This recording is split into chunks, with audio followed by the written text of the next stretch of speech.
आहा फूल गुलाब के खुशबू या सांस में, आहा फूल गुलाब के खुशबू या सांस में, चेहरा या चांदनी जादू या बात में, चेहरा या चांदनी जादू या बात में, जादू या बात में।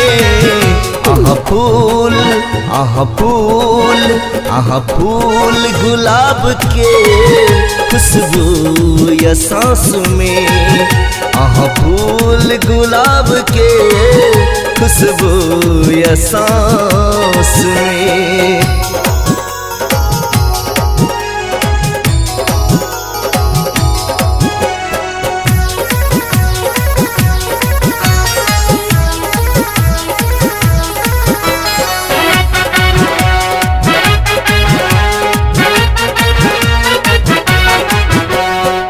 प्यार के मौसम महा सपना के संसार छी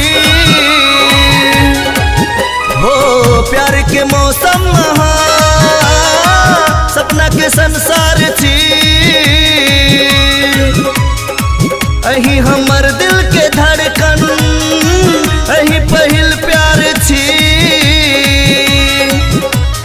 चम चम चान जेना चमके छिए, चम चम चान जेना चमके छिए हमर दिल के आकाश में। आहा फूल आहा फूल आहा फूल गुलाब के खुशबू या सांस में, चेहरा या चांदनी जादू या बात में, आहा फूल गुलाब के खुशबू या सांस में, आहा फूल गुलाब के खुशबू या सांस में।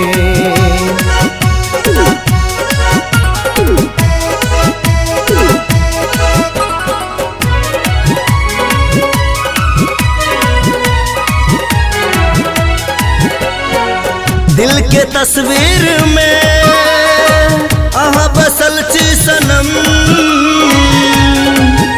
हो, दिल के तस्वीर में आहा बसल छी सनम, दुनिया में हमरे खातिर आहा बनल छी सनम।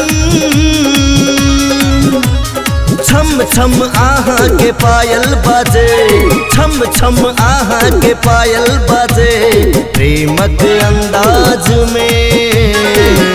आहा फूल आहा फूल आहा फूल गुलाब के खुशबू या सांस में, चेहरा या चांदनी जादू या बात में, आहा फूल गुलाब के खुशबू या सांस में, आहा फूल गुलाब के खुशबू या सांस में।